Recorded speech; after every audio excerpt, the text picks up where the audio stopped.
This is Life Transformation Radio. Prepare to engage. Seatbelt activated. Download initiated. Your quantum journey of transformation begins in 3, 2, 1.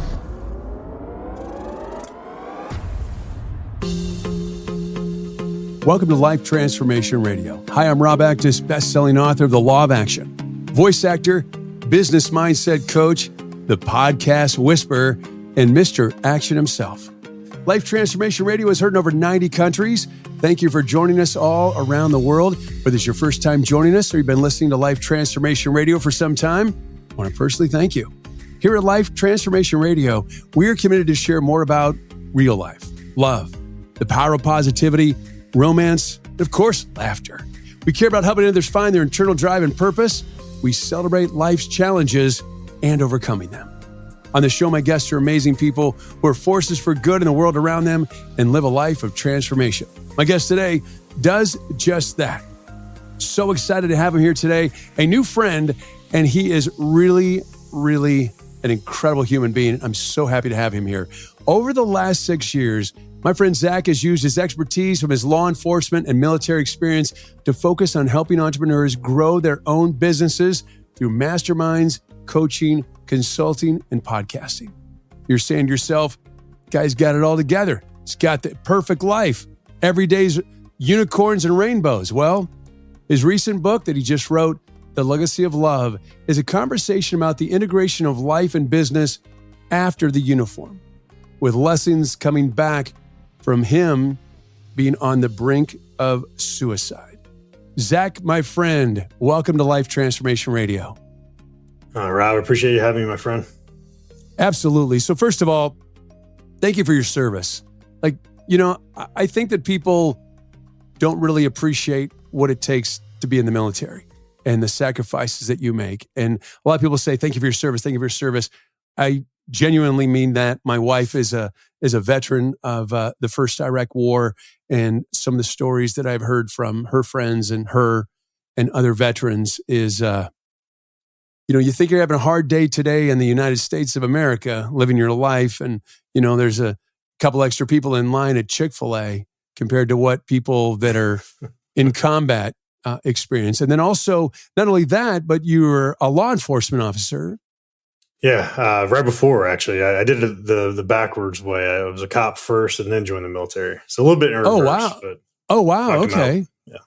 So what was that like? What was that like going from being in law enforcement to military? Because usually it's the other way around. People come in from military and they go into law enforcement. Was that an adjustment? It was. It's pretty interesting. I began law enforcement in 2009 and then left it toward the end of 2016.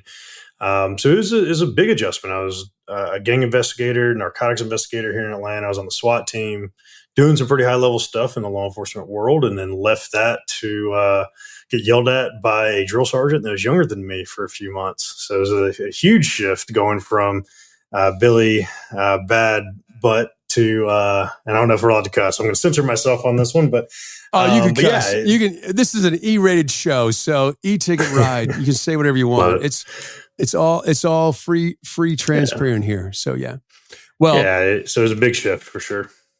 That must have been pretty. That must have been challenging to be in the power, play that you were in, and how you had the badge. And for Halloween, I was a tactical soldier. It was kind of funny because I had glow all over me, but I had a tactical vest and tactical pants and tactical shirt and the boots and the gloves, and just that, no badge. You feel there's a certain feeling that you get, which I was like, oh, wow, I can see why, cops, are the way they are, because, then add a badge and then add a gun and then the power to be able to take someone off the street and take away their freedom. That's a lot. And imagine take it a step further. You're given the authority to take a life. And given all of that at the age of 21, which is when I started. So it's your early formative years as a young adult, and all of a sudden you have all this power and authority and capability that you can't really conceptualize that young. So it's kind of crazy to think that that's when I started it all. But yeah, it's definitely an interesting journey attached to that, compared to before that. I was a homeschooled kid. I was homeschooled middle school and high school. So going from, the living room, schoolroom to the streets of Atlanta and learning a different segment of society is definitely a huge culture shock for me. That's amazing. I have a 23-year-old daughter, and I know some 21-year-old ladies and gentlemen, and I'm like, I don't even know how you wake up and get through the day. Like, I just don't even know. And the fact that you were in law enforcement with those, what was that like? I mean, that must be, man, that must be really something to comprehend. Like, your training has to really kick in, because that's a lot to have to deal. You probably have to deal with people that are like 40 and 50 years old. Yeah. And older, and, people I grew up with, because I was, where I patrolled was essentially in the backyard where I grew up. So, it was crazy to think that, 21-year-old kid coming in and like telling you how to live your life. So there's a lot of great learning opportunities in communication. How do you communicate effectively to somebody, especially in a heated argument or a heated situation in their own home? And beyond that, it was one of those, is during a really tough time in the culture of law enforcement in America. So I actually some of the guys I grew up playing T-ball with turned around and they spit on me for being the white cop, because there's the divide in society between police officers and everybody else. So I ended up being, labeled as a white racist pig that nobody liked. So it was a huge shift. And that was in my mid-20s, right? So thinking about how to become a young adult while people you grew up playing T-ball with absolutely hated you just for the uniform you wore and not what was beneath it, is a really fascinating, looking back at it, really fascinating to see how that culture kind of shifted and really how that molded a lot of the reasons why I got out of law enforcement and moved into more of the military side of stuff. Yeah, it's very challenging. My friend John J. Wiley has a podcast called Law Enforcement Today Radio. And he has a story. He was on his final, he was about ready to like pretty much be done. And he had arrested a guy who had stolen a car, was amped out on drugs, and they got into a actual life or death battle, in that when he was trying to arrest him, he attacked John and grabbed his gun, and they were in a fight for their life. He grabbed the gun. They were rolling around the ground. He took the gun and he pointed it right at his face and shot at John.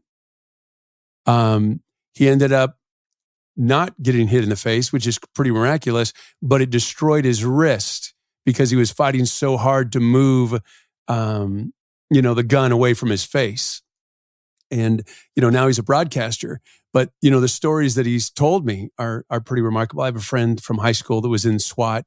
And I was actually in my neighborhood in La Jolla, California. I'll never forget this. It was really powerful. It was a hostage situation. I saw my buddy, Romy, right there, and we were talking, and he was very intense, and he had his sharpshooter rifle. And the guy, it was amazing. This guy was barricaded in a house with condos, and he was going through the walls of the people in the houses. And there was a hostage situation. He lit the place on fire. It happened really fast. They had a clear shot, and they took him out. But he was a very bad guy, and he did damage to some people that he was holding hostage. And I saw the officers after, I don't know which one took him out. Everybody was happy that we were all there with so many people, and we like overwhelmingly applauded. And then you realize that someone just took a life. And that's, I could see the officers, they weren't all happy at all. They were, quite devastated. And, that's the thing that people don't realize, is that you know, there's good and bad in all industries. And there's good cops and there's bad cops. But I will say the majority of the cops that I met have been very honorable. And I know that the good cops don't like the bad cops because it really puts their lives in danger. Yeah, and it's crazy, man. You're describing a situation. It sounds very similar to my first call out on the SWAT team when I first joined. We had a 13-hour standoff with a former Marine that had barricaded himself in an apartment as a townhouse. And he ended up killing himself and his girlfriend. And his girlfriend actually, as she ran away from him, like tucked their kid. They had a 1-year-old baby. Tucked the baby under her and fell on top of the toilet, on top of the commode. Actually protected the baby from being killed as well by essentially using her body as a shield against the child. And you heard the gunshots, and we went in. And unfortunately, we were too late to save the girlfriend, but save the kid. It's amazing.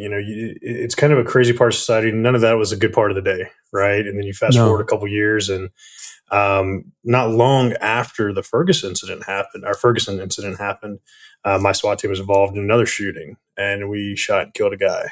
And the media coverage and suddenly it shifted from this, guy that has 4 warrants for aggravated assault and murder and drugs and guns, and it shifted the retort to this honor roll student from 5 years ago that's wonderful for society. And, a lot of people demonized us. And he tried to run over one of our fellow officers, almost hit him with a car that he had just stolen out of a parking lot in front of us. And it turned into something where he was very direct in trying to take out one of our officers with this car. We all ended up shooting, and it turned into, same thing. Like, nobody's happy about that situation. Nobody wants to get in law enforcement for that type of situation when the reality of it is we're there to truly serve the community. And for myself, it's literally my backyard. So it's like trying to serve my backyard, be part of the community. And then to be demonized the way we were, it's a tough industry to keep your head on straight, especially in your early 20s and mid 20s. Yeah, I can only imagine. One of the things I just did a couple years ago, there's a shooting facility. Arizona is a very heavily Second Amendment state. A lot of people with guns, and I like guns and gun shooting with guns. And, it's amazing. I have a friend who didn't get sliced up and diced up by a machete when they were trying to steal his really, really, really nice truck because he was armed. The guy fainted and lost his bodily fluids from front and back, and but thank God. But the guy that they arrested had actually hurt and harmed some people. So what I'm saying is that a lot of guns in Arizona, but they have this facility, and it's where you can go and do shooting, but it's not shooting. It's like a video game. And one of the things they have is police simulations. The reaction simulators. Yes. And I will tell you that I shot some innocent people. And I died a couple of times. And it was it was incredible experience. And I will never forget it. And it really changed my perspective a little bit, because I always thought, it sometimes like maybe they shouldn't have shot him or stuff like that. But man, as soon as I went through that sign sealed the deal for me, because you're in a situation, you're in a domestic violence situation, you have a gun, it's a giant screen surrounds you, and you get immersed in this game. And I know they do it for law enforcement, but every civilian should try this. And they're sitting there, and man, I had no idea this woman had a gun. I had no idea she had a gun. She was like, I had the guy, I said, put your hands up. His hands were up, put your hands up. And the woman, I said, are you okay? She goes, I'm okay. And then, I went closer, and she's like, leave my husband alone. Leave my husband alone. I go, ma'am, it'll be fine. And then she escalated up, and I go, leave my husband alone. And then they both started yelling at me, and I had the gun. And then all of a sudden she shot me. And I'm like, oh, wow. Like, it was so fast. Mm-hmm. And, there's other times where someone pulls something out and it looks like a gun. It's not a gun. And I shot them, but it turned out that it was a very large knife, and I was right in front of them. And so, the stress that law enforcement must experience, plus right now in today's climate of defund the police and just it's gotten so blown out, and it just, oh man, it just breaks my heart to see how people are so aggressive towards law enforcement. If you've ever needed one, they've been there. I've had law enforcement at my house multiple times for emergency situations for my daughter when she was having multiple seizures, and they were there, and the stress must be just incredible. Yeah, they're always going to be there, right? And they're such a needed piece to society and needed for what we do and just the world we live in, unfortunately. And it was tough. It was tough to really conceptualize a lot of that because it's very similar in the military. They teach you to compartmentalize everything, right? You just pack it in the closet and move on, continue mission. They never teach you to unpack it really well. So you see the worst of society. You see these terrible things that people do and the lack of care they have for human life. And it's truly incredible to think that's some people's mindset, right? It's truly incredible to think about now you're going to demonize law enforcement or defund law enforcement attached to some things that, like you experience, it's a split-second decision, life or death. And a lot of times it's, a tough call. I mean, every time it's a tough decision, right? And it's nothing you go into work thinking, oh, I'm going to go home with this on my conscience, right? Going to work planning to take those types of actions. So it's a tough one, man. I salute those that are still involved with it. And it hasn't gotten any better since I left it a few years ago by any means. Wow. So you're in law enforcement, you're a youngin', and then you go into the military. And what was that like going the transition? So you have young guys now telling you what to do. I'm sure that was keep your attitude in check, Mr. Zack. Yeah, it was interesting because they all knew my background, and they knew, obviously I was older. I went in at 28, so I'm a decade older than all the kids around me. And it's funny how many guys would just do something so silly as like smuggle Skittles into the barracks, right? Like you're not allowed to keep the candy, and they smuggle candy in, and that's what people were getting in trouble for. So it's such a drastic contrast. I'm going through basic and when you get training. In trouble in the military, that's a lot. Like you might as well just be sneaking a gun and giving it to someone. Man. I mean, especially in basic training. Just, absolutely. Yeah, absolutely. Yeah, it's funny. I'm the old guy, so I was the one they punished for it. I'm the one that did all the push-ups and got smoked for it because I'm the one that's supposed to keep guys in line. So it's kind of funny getting yelled at for Skittles. And the week prior, I was running SWAT ops. Crazy shift, but truly humbling. And something that I would never take back because it was such a great humbling experience of, here's another piece where, Zach's not so big and bad anymore by any means. Right. So what branch of the military did you join? Yeah, I joined the Army and went basic training through officer school. So I ended up becoming an officer in the infantry. Okay. And then did you see any tours? I did. A couple different longer stints. The big one was in Afghanistan. I deployed to Afghanistan in 2019 alongside the Green Berets and ran combat operations for about a year in Afghanistan.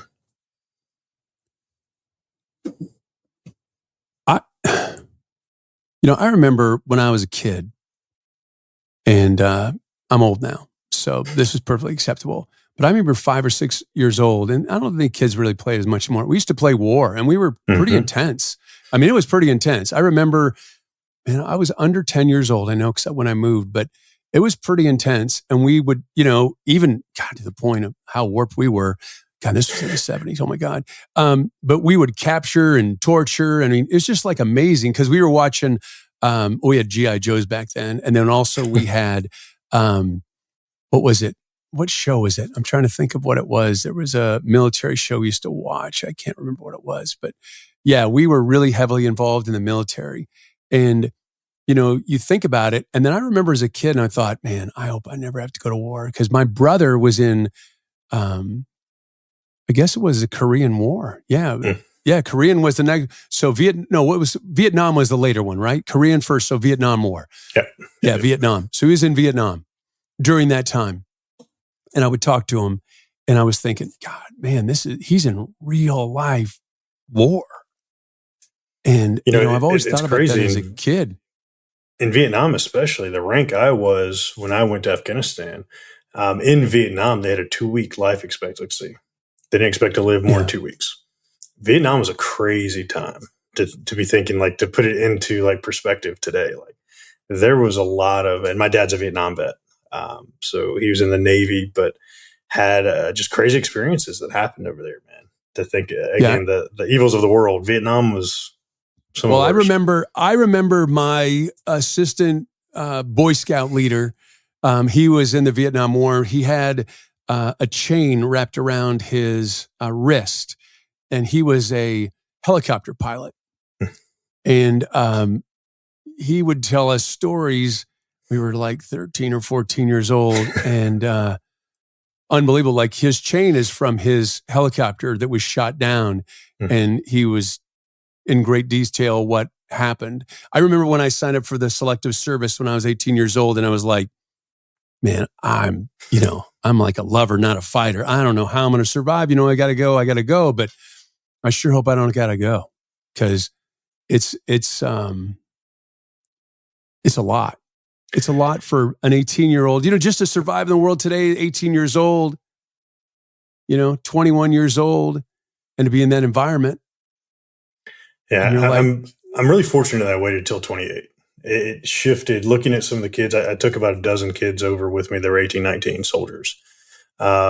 Looking at the impact they had in their life without life experience, without anything outside of like high school and the military. It's crazy to think they experienced the same stuff I experienced, and I had a lot of issues with it. And they haven't even developed into adults yet. So thinking about the impact attached to it, I'm really fortunate it was 28, not 18. Because, like you're saying, you don't even know how to live life yet, and now you're expected to go over there. What is it? 90 days? 90 days training, or 30 days? How much basic training do you get? So basic training is about that time frame, about 10, 12 weeks. But my training was about 15 months. I went from basic training into officer school, into infantry school. So I had about 15 months straight of training. But these kids, so like when they join and they go to basic training, what 12 weeks, and then they're in Afghanistan, and they're in Afghanistan. Some of them. Usually it's for the infantry side, for the non-infantry side, they have other schools they have to go through. But yeah, a lot of them within the first year. So 18, 19, get out of basic training, right out of high school, right into basic training, right into Afghanistan. Kind of the cards you get dealt.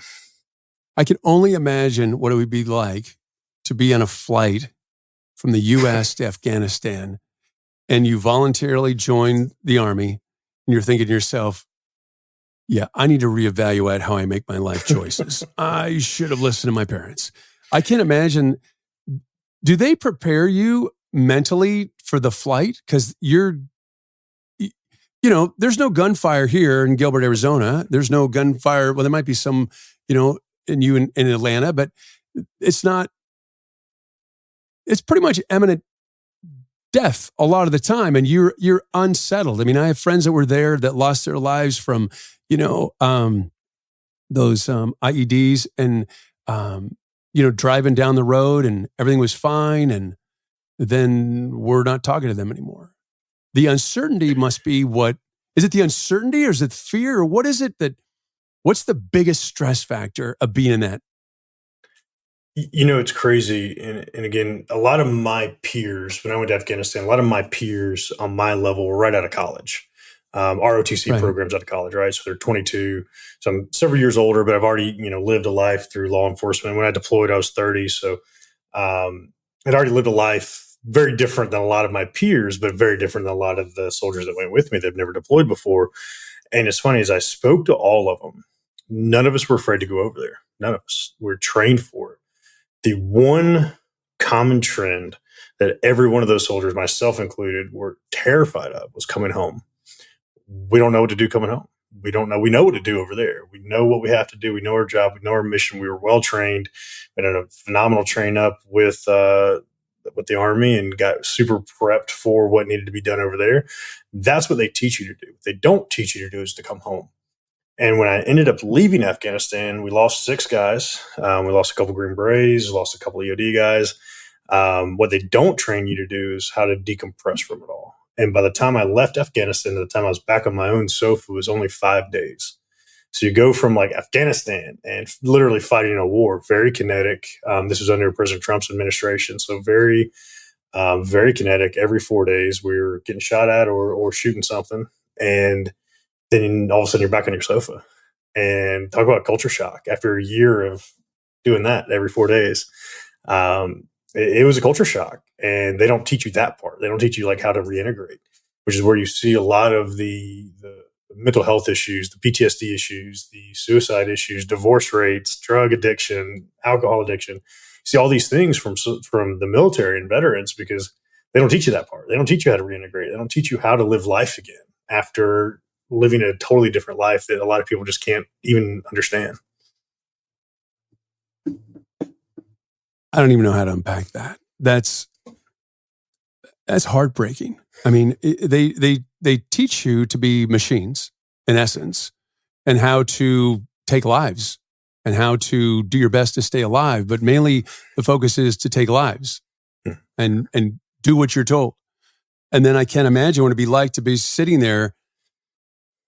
At times when you were back, did you think that you were still there? Oh, like, man. I never understood PTSD until I came home. Right. And I thought it was kind of, I kind of always thought PTSD was a fad statement, right? And what's crazy is when you come home, they automatically say every soldier has PTSD or every military member has PTSD. It's just like a given. Like they just like, yep, you have it, and they check it off. And you kind of get labeled as having this issue, right, in society. And I never experienced it. I never really understood it until I got home. And it was the first couple of weeks of being back, and there was a fireworks display happening. And I knew I didn't want to be around it because I'm like, I don't know. I know the idea of like what veterans say, how they respond to fireworks. But I didn't want to be around. So I was heading to my truck and was walking. It was still daylight out. I'm like, I'm fine. I have 30 minutes to get out of here. And the first firework went off. And what PTSD truly is, the reactionary side, there's about 23, 24 different segments of PTSD, but the reactionary side of PTSD is it's like you smell something from childhood and your mind immediately takes you back to that memory, like the smell of fresh cut grass, right? It takes me back to riding the lawnmower as a kid. Right. That's the same thing that a firework did. Immediately when the explosion went off, it was no different. It sounded no different than we had a helicopter shot out of the air above us on our camp. We were mortared, and we had rockets go off on our camp several times and had several things get blown up. And it's no different. The reaction was hit the deck, look for your rifle, grab your gun because you're about to get into a firefight, and then haul ass to cover. And I literally, just like I did in Afghanistan, took the same exact course of action. The difference was I was in a crowd of people, and there were a lot of people around, and I took off running to my truck because that was my cover. It was about a mile away. And brother, it's so weird to talk about that because it's a reaction. That's what PTSD is, a reaction. It's not like I thought about it all. It's like you fall back on that level of training. So to say, and you go forward so many other times, man, I've had a car backfire sitting at the side of the road at a restaurant, and my back's to the street, which I try not to ever let happen. A car backfire. So it sounds like something goes off. So you duck and cover, and you have an anxiety attack, and you duck under the table, and then you're embarrassed about it because you have this reaction that, I mean, you can't control those reflexes. And then you get embarrassed about it, and then you get stigmatized, and you get labeled, and it's kind of a negative path that leads you down to like beating yourself up over like, I should be better than that, right? I am better than that, but you can't control it. So it's a crazy thing to work through and really understand like, hey, you're back in America, you're back in Atlanta, relax, you're sitting at a nice dinner, it's not a big deal. But it took a lot of work mentally for me to get to that point where I could actually think, all right, I'm not in Afghanistan anymore. Yeah, it's pretty powerful how the brain works. You know, my daughter had 4 strokes and had blood clot, brain surgery, was in a coma. And the one thing that happened after was that she was prone to seizures. And there are many times where she screamed in the shower. I'd be downstairs and I'd go running up and she'd be having a seizure because she was really good at diagnosing that. So it's amazing to me how when she moved out, when I divorced her mom, and then she went and lived with her mom sometimes, even though I was in the house alone, if there was a noise upstairs or I thought there was a noise upstairs, I'd run upstairs. And, even when she actually just moved in here recently, I was here for about a year. And if she was upstairs and she made a noise, I would run upstairs. And it's that fight or flight,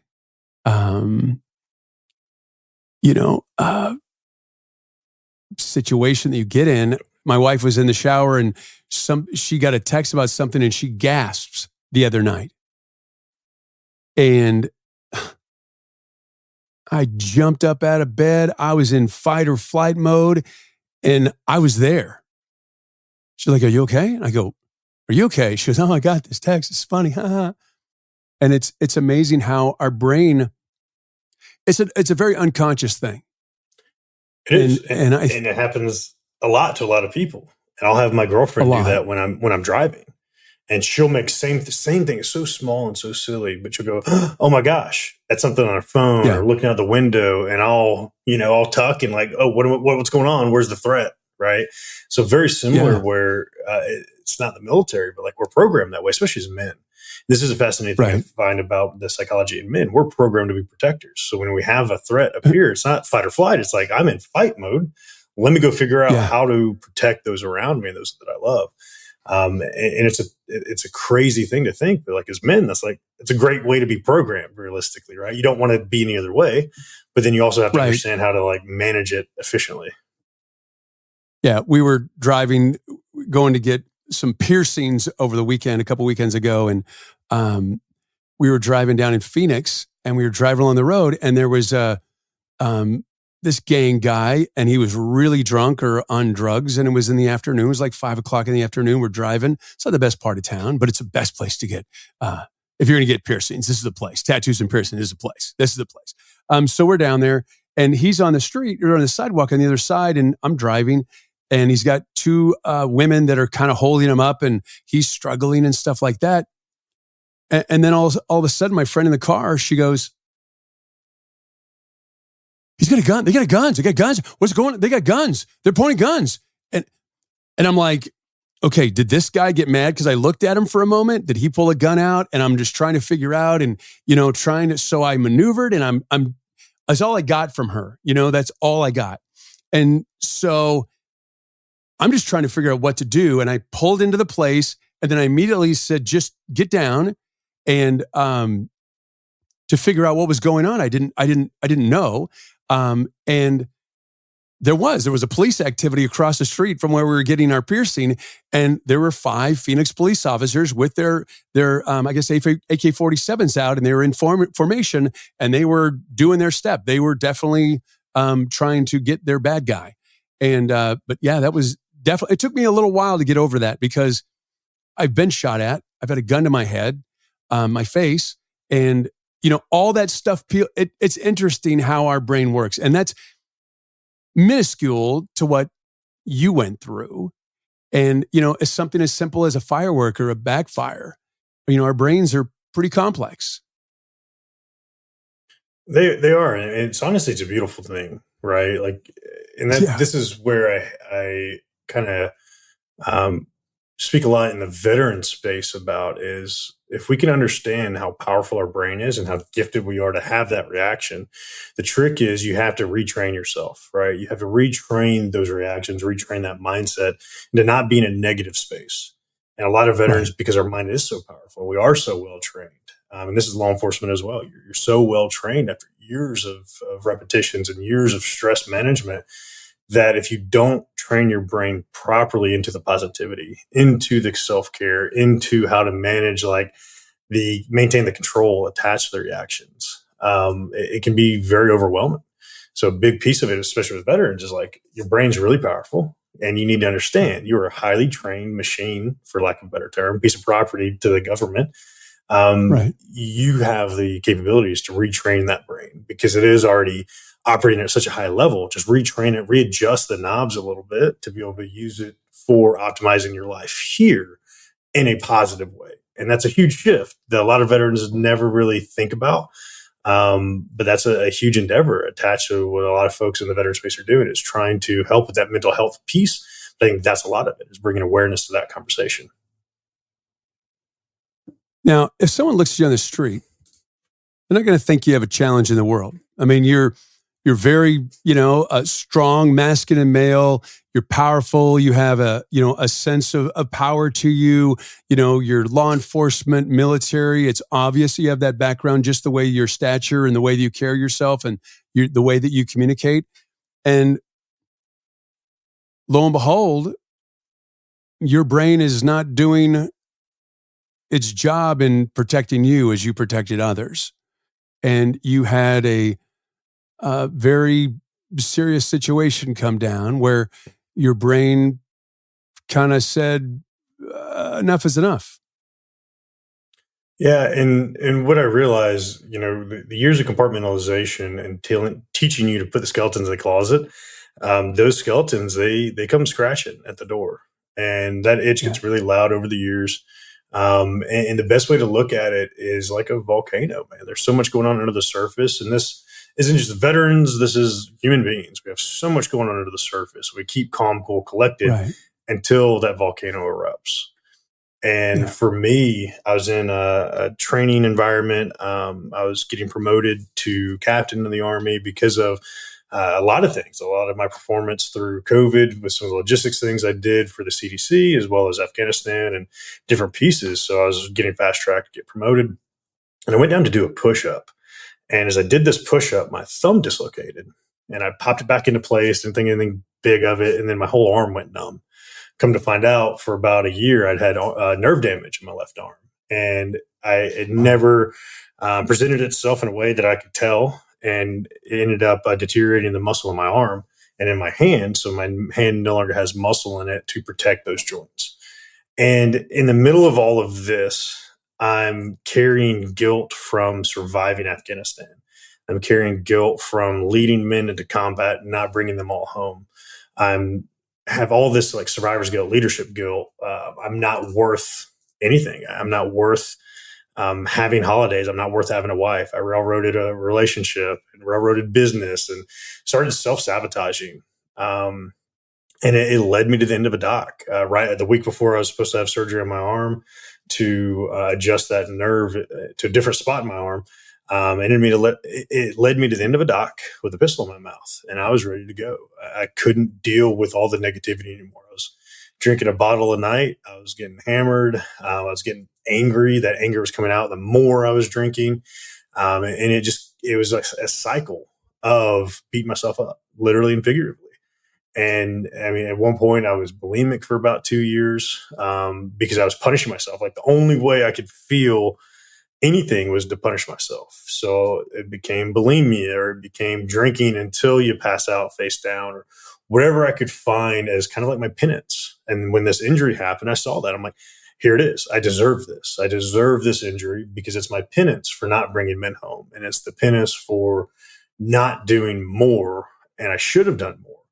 And then it's crazy. When I had that pistol in my mouth, I sent off one last text message to my ex-wife. And I told her, I'm like, you're never going to have to worry about life again. You're going to be taken care of forever, and you're not going to have to worry about me anymore. And she responded with one text message and said, the cops are on the way. Don't you do it. And I got so mad. She displaced my rage, my internal rage, the hate for myself into herself, into that text message. I got so angry that she would dare call the cops, the guy that was a cop for so long to serve the community. And she called the freaking cops on me. I got so angry at her for that. And I spent the next 6 hours hiding in bushes running from cops so that they wouldn't haul me back to base and really derail everything I'd been working on. Because as soon as you're stigmatized as that in the military, like, you're done for. And I didn't want to ruin that, but I was literally about to ruin it anyways. And that one text message is what really saved my life and kept me coming here. And as dark of a rocky bottom that wasn't even my low point. And that's kind of where my book picks up, is right after that, and talks about the true low point. Because vulnerabilities, we talk about it with men, We talk about the missions in Afghanistan. We talk about, oh, this is what happened and this is what I should have done. And we were ambushed. And a lot of people see that as vulnerabilities. I talk about that. What I believe true vulnerability is in reference to some of those situations is not what happened in Afghanistan. It still jerks tears out of my eyes, right? I still get really upset thinking about the guys I lost. And I have a bracelet on for the first 2 guys I lost. And I could talk about that. People see that as a vulnerability, but true vulnerability is the fallout. True vulnerability is what happened in my mind and what happened in my life after that started there and I brought home with me. And I never dealt with it. I never got the help. I never got the mental clarity of certain things. And it just it festered. And the fallout, and talking about the fallout is where I see the true vulnerability is like, yeah, some really dark things happened. But what ended up being worse is me not getting the help I needed, me not seeking and asking for help. And then it led to all this other stuff after Afghanistan that was really a lot darker than Afghanistan. Wow. I'm so glad that they called the cops on you. And that must have been pretty, you think about it, you're about ready to take your life. And it's the worst it could possibly be. So you're going to take your life. And now you're fighting to stay alive and fighting to stay away from the situation that you just put yourself into.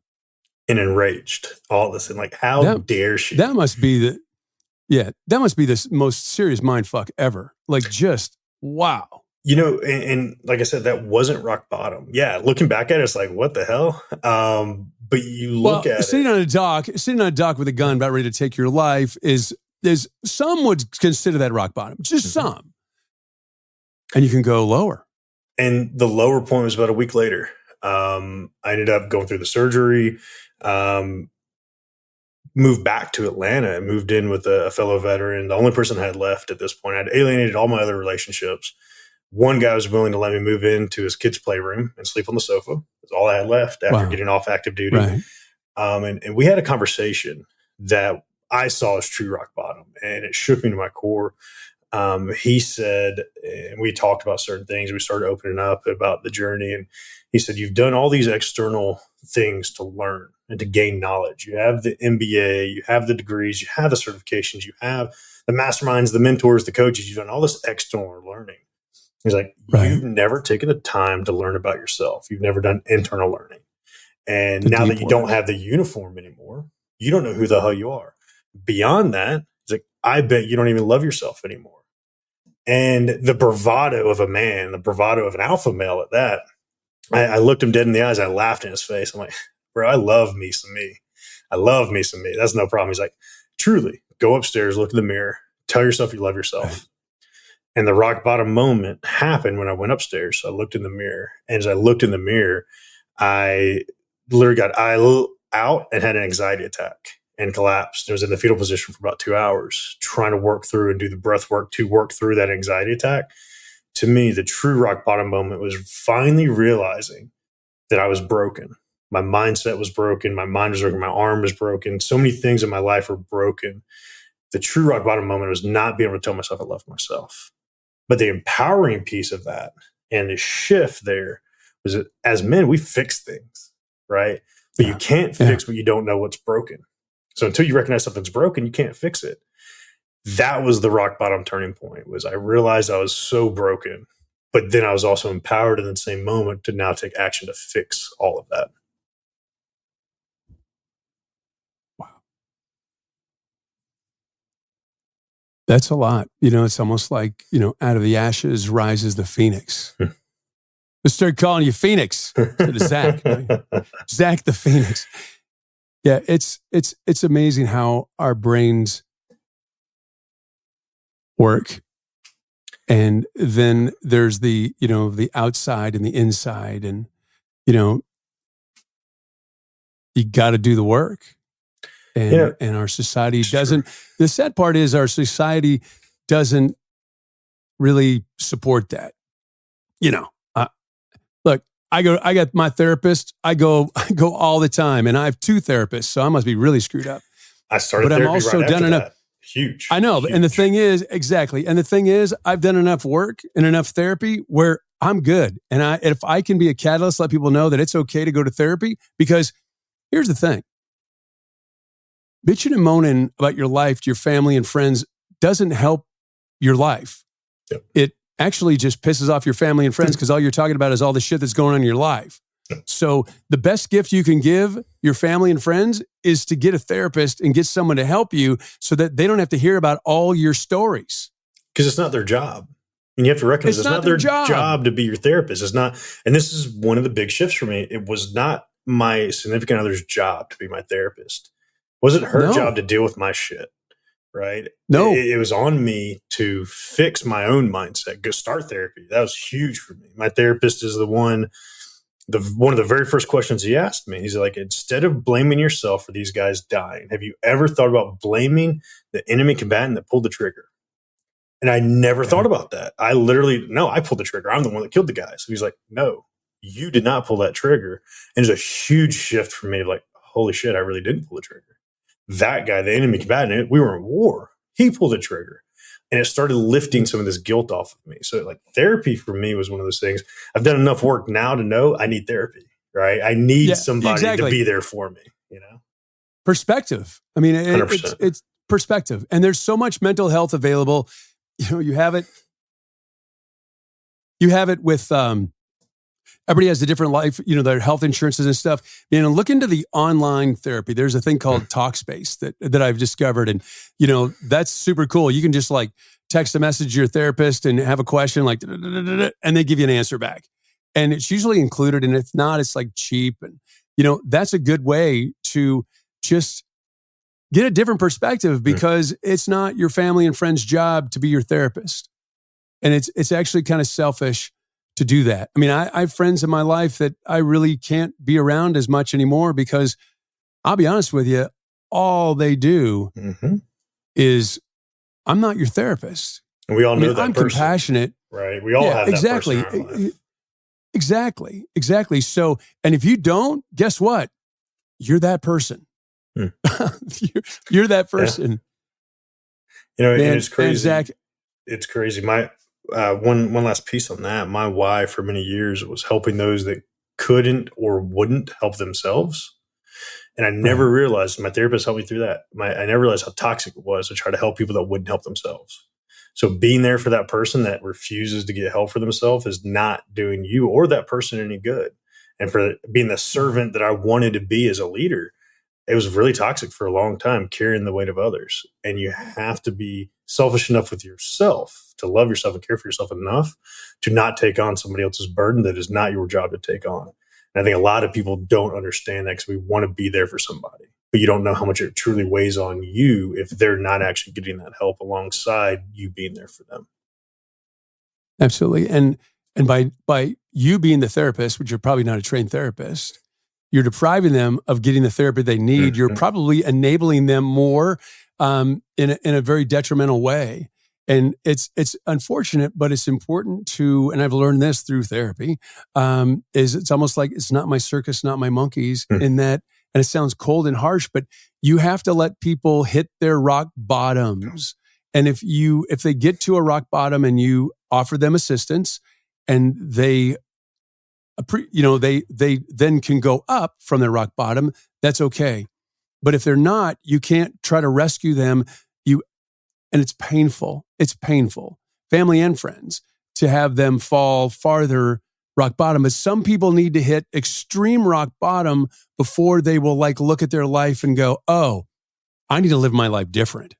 And having that recognition, I need to take action, right? Having that instead of blaming. And there's a great analogy that I came across, and if we have a couple minutes, I'd love to talk through it because it really conceptualizes what you just talked about. And it's really focused on when you're in your hole, right? When you're in that really dark space. And the analogy essentially goes, when you're in this dark space, do you look around and find a shovel and then take the shovel and then start digging out? So, you go through, how do you use the shovel? You dig out in a tunnel and go out and tunnel your way out. Well, the tunnel collapses. You fall back into your dark hole. More dirt piles on. So now you're ankle deep in darkness and more darkness where you're starting to get trapped. What do you do next? Oh, well, I'll dig another way out and I'll dig stairs in. Well, those collapse and it starts piling more. And you try 3, 4, 5, 20 different ways to dig your way out of your dark hole. And every time you do, it just compiles and gets more and more. And you get more and more buried in that darkness. A lot of people will feel that and understand what that feels like. And when this was presented to me, I'm like, I don't correlate with that. I don't feel that. I always get out of my darkness. I can work my way out and work my way through the dark period and get out of my hole and be really good until I hit that hole again, right? Or fall back into the darkness. For when stuff gets good, you stop doing the work, right? So I've seen how I can fall back into a dark period. So when I get to the top of my hole and I get out of that darkness, they ask me, like, when you look around, what do you see? What do you mean? I'm like, do you see a world full of other holes and other darkness? Yeah, I see all these other people that have these issues and I want to help them. He's like, so what do you do? Well, I go over there and I jump in the hole with them and I help them get out of their hole. I teach them the way I just got out of my darkness. And he's like, what if they don't want that help?